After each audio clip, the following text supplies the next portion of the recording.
Hey, Topping Your Life Math and History, and this is going to be a part 2 of energy, but with physics. So in this one, we're going to talk a lot about a math problem, solving the velocity for each point on a roller coaster.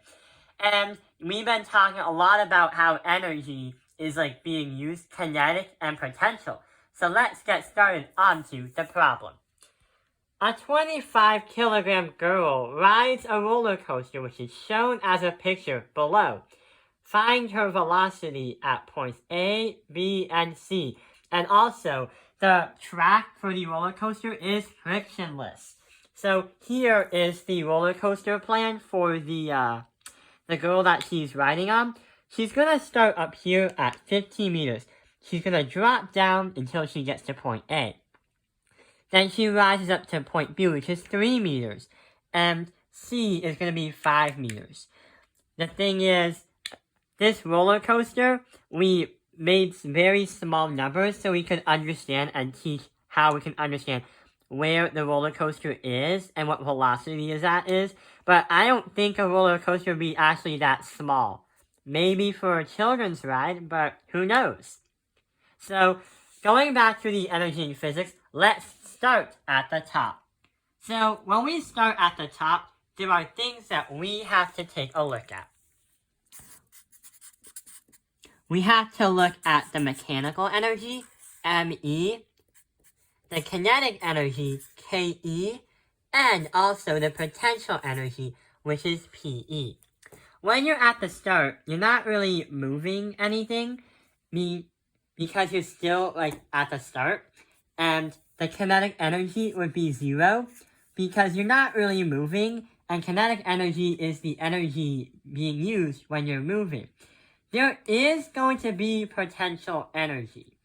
And remember, the potential energy from the last formula is going to be the mass times the gravity times the height of the track. So when you talk about the overall mechanical energy right here, your mechanical energy at the start right now, or should I say that 25-kilogram girl, is going to appear at 25 times 9.8, which is the gravity acceleration, times 15 meters. Multiply all that into a consideration, your mechanical energy is going to be 3,675 in joules. We will be able to use that to solve further points on the roller coaster track. And not only that, we also get to understand where the roller coaster is too. So that is just at the start. The roller coaster goes from the start and falls very, very fast in order to reach part A. And we have to do another step for part A. Hey, this is kind of like a story, so technically this is chapter 2. So for A, we have to write mechanical energy is equal to kinetic energy plus potential energy. Sure enough, there is no potential energy because the cart, or the so-called, what is it called? The roller coaster car, I'm guessing? Is it a car? Is it a car? Is it a ride? Or is it a capsule? I don't know. But the potential energy, the cart is not using anything to have any potential. There's nothing to be potential at. It's just easily going down the hill using gravity. So our potential energy is going to equal 0. But we have to focus on the kinetic energy. The reason why is going back from the mechanical energy at the start, we know that the roller coaster is not going to exceed that, since at the end, the roller coaster is not going to have over that, and it's going to be less than that. Because roller coasters have to use gravity. Besides anything else, a roller coaster will never end at the top if it's only using gravity. If it is like a Hot Wheel motorized blah blah blah, sure enough. So there's kinetic energy happening right now. We have to do 3,675, because that is the mechanical energy.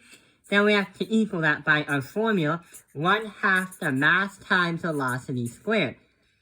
And when you do that, you get 1 over 2 and 25 kilograms. That is going to be the mass of the girl. Then v squared. Solve for v squared. 3,675 equals 12.5 v squared. Because 1/2 of 25 is 12.5. Divide this by 12.5. Divide this side by 12.5. And we're not done yet. We have 294. Then we have to square root that because we have a v squared. Square root that v squared and you have v. So you have v equals 17.15. So at point A, the roller coaster is using a kinetic energy to go from here to there. But once it passes point A right there, we are going to say that the roller coaster has a speed or velocity of 17.15 meters per second. So that is A. But what happens if we go from A to B? That is going to be our next step that we have to think about. What about if we go from A and it goes up to B? Think about it. Yes, we do have to write the formula again. So if we go from A all the way to B, what velocity the roller coaster is passing point B? What is the velocity? So sure enough, our mechanical energy is going to be the same thing as saying, mechanical is the same thing as kinetic plus potential. But the thing is, the hill is causing the roller coaster cart to slow down. Sure enough, it's still moving, but it's slowing down because it has to do some kind of potential to go up. So the roller coaster A is moving, so it has kinetic energy. The roller coaster is going up a hill, which needs work to get up that hill. There is the potential energy. That gives the roller coaster cart to have the potential to go up that hill. Just like you run and sprint up a hill at a race for cross country, which I probably don't recommend. So to understand what's happening, we have to do 3,675, because that's our mechanical energy, equals the formula for kinetic energy, 1/2 of 25 v squared. Then we are going to have to add that by the potential energy formula, which is m times g times 8. Mass times gravity times the height. So m times g times 8 is 25 kilograms. Multiply that by 9.8. Then we have to multiply that again by the height, which is, I know the track is very, very small in terms of like the height, but we're going to put it as 3 meters because we may think that this roller coaster may be designed for like 8-year-olds. So that's why we're going to say like 3 meters. So that is going to be right over here. Multiply all the numbers, and we are going to get 735. So 3,675 is going to equal the equation for kinetic energy.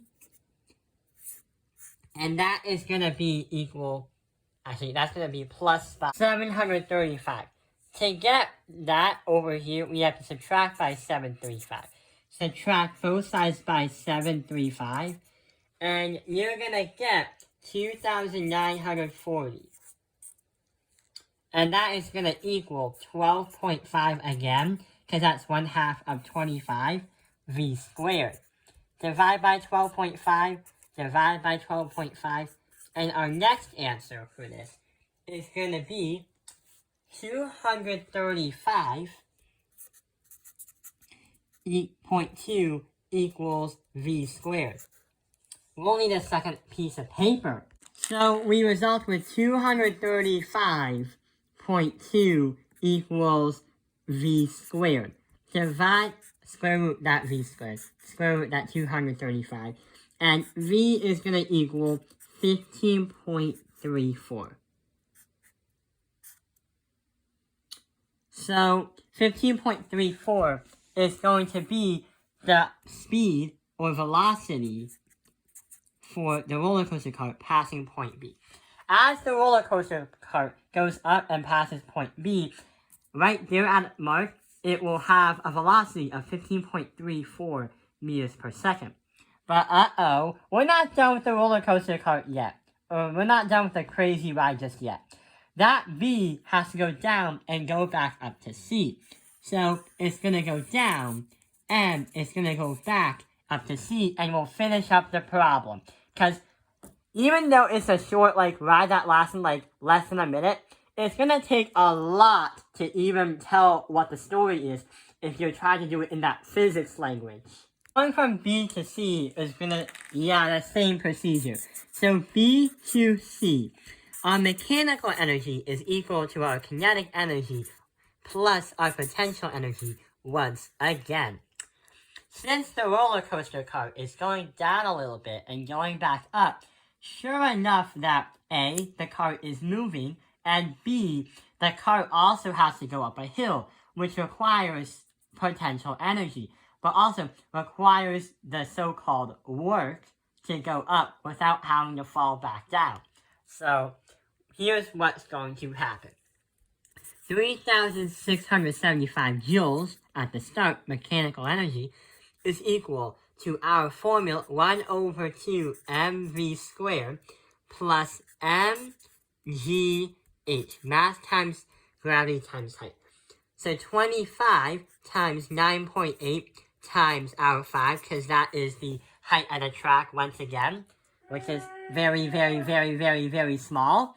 What we're going to do is multiply all of them, and we'll get 1,225. So 3,675 equals 1/2 of mv squared plus 1,225. Subtract by 1,225 our mechanical energy number, and we are going to get 190, wait, that's not even there, 2,450. 2,450. And that is going to equal 12.5 v squared. The 12.5 comes from the kinetic energy formula, where we have 25, and 1/2 of 25 is 12.5, multiplied by our v squared. Divide by 12.5, divide this side by 12.5, and we are going to get 196 equals v squared.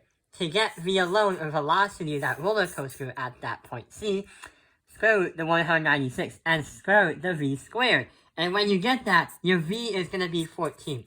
14 meters per second. So that is going to be the point, or that's the speed or velocity where the roller coaster passes point C. Hey, we are done with the story. And even though the problem had very little senses, it can describe a lot about what that girl went through when she ride that roller coaster. When she started, she had a lot, and she had 0 potential energy, but she sped down to have 17.5 meters per second, went up to 15.34 meters per second, went down, went up to get 14 meters per second. So as time goes on, the roller coaster, even though it goes up and down, kind of has slowed down, which is supposed to happen, because you don't want to crash when you get off the ride, or you don't want to crash right in front of where you're supposed to stop. So that explains the video. Oh, and yeah, if you ever encounter someone that loves physics, or if you ever encounter a gifted physics or math person, like so-and-so, if you tell them the story after you go on a roller coaster, then they're going to love it, and they're going to laugh at it, and they're going to get really, really interested. And you'll probably communicate with them well. I hope this video has helped you understand part 2 of the energy. Thank you for watching Tao Fingerline's Math Industry. Like and subscribe.